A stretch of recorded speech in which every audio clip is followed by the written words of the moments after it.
vestir a úmbria com as suas primeiras cores, com as suas primeiras flores.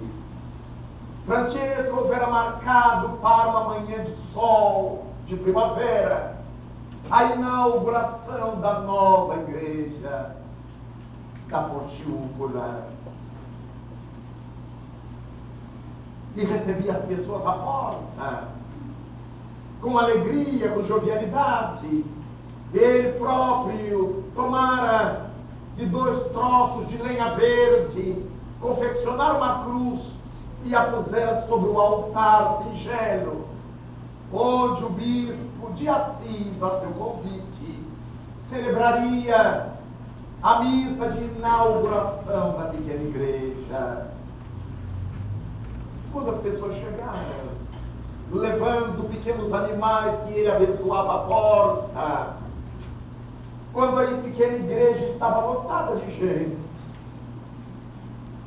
e o oficiante iniciara a liturgia da missa, Francesco se concentrara emocionado. Estava cumprida a sua tarefa, pensava. Mas quando dirigiu o pensamento no momento do ofertório, novamente aquela voz perturbadora: Francesco, ergue a minha igreja.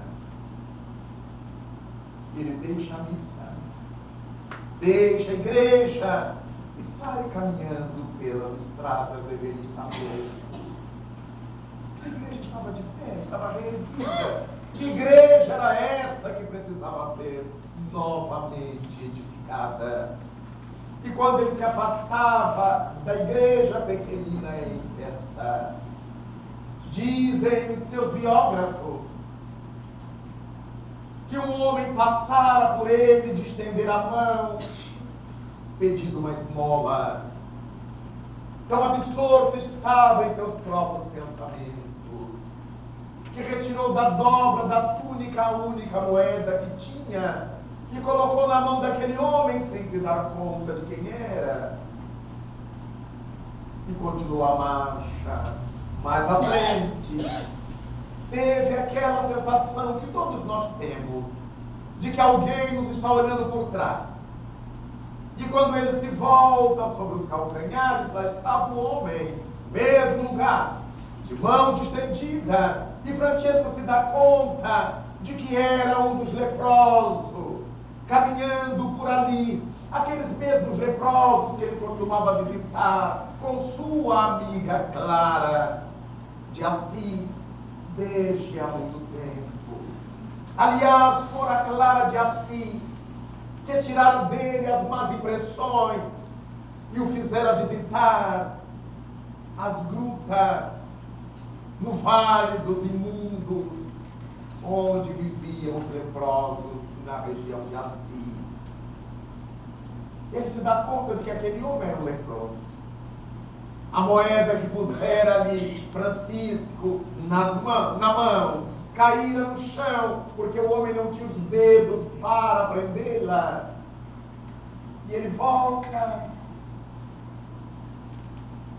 marcado por lágrimas profundas, um misto de alegria e de frustração.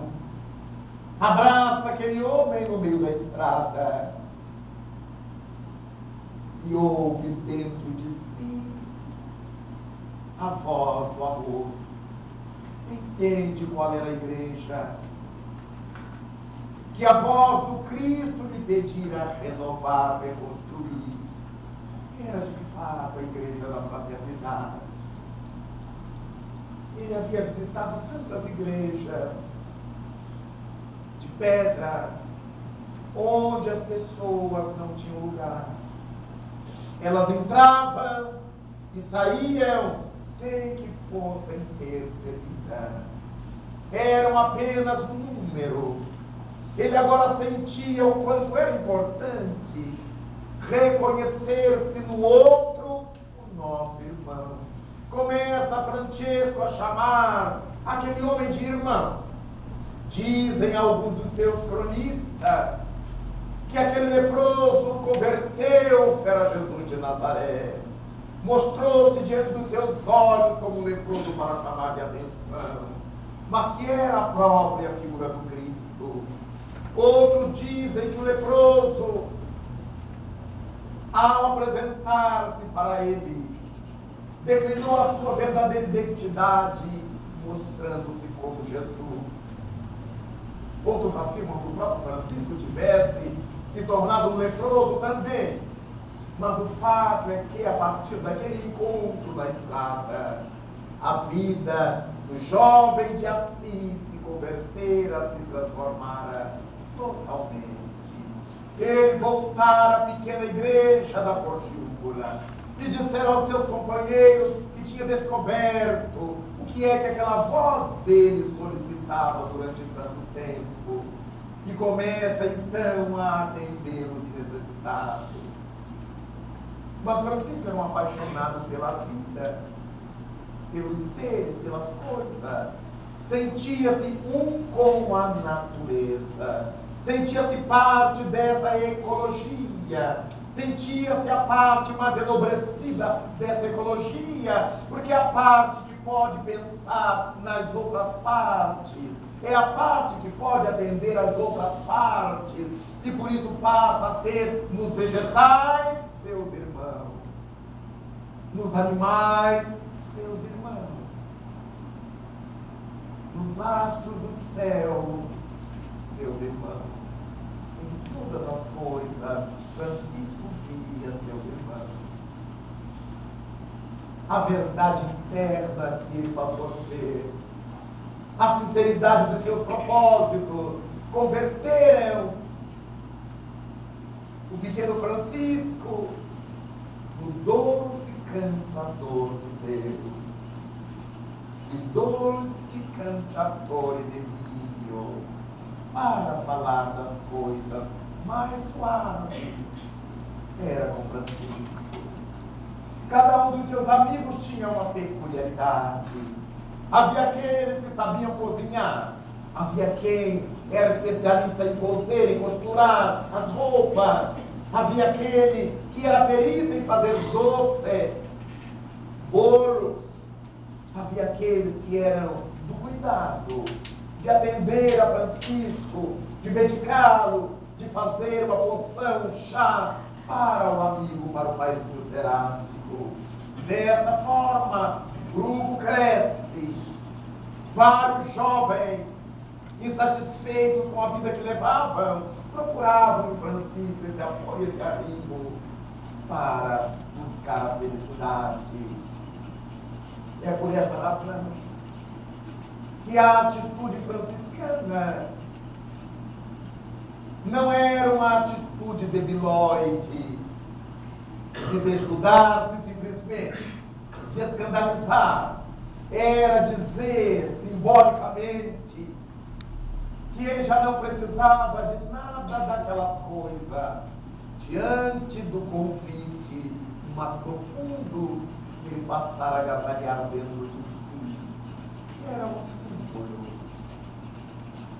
que cada um de nós tem possibilidade de atender. É esse desnudar-se. Nenhum de nós vai sair pelas ruas tirando as roupas para imitar a Francisco, mas retirar as máscaras que tantas vezes nós ainda carregamos. Às vezes carregamos a máscara de violentos para meter medo aos outros. A nossa insegurança nos faz afivelar ao rosto uma máscara de que somos pessoas ferozes, um linguajar grosseiro, grotesco, que passamos a tratar todo mundo assim, para que as pessoas tenham medo de nós. A grande técnica para que não sejamos atacados, atacar primeiro, mas vamos ficando deprimidos, porque essa não é a nossa natureza. Esse não é o nosso verdadeiro intento, é um esconderijo. Mas há outros que põem a máscara da fragilidade. Nunca conseguem nada, nunca podem nada, estão sempre necessitados. É outra máscara, porque são pessoas carentes, inseguras, e desejam que alguém as rodeie, lhes dê a mão, lhes abrace, me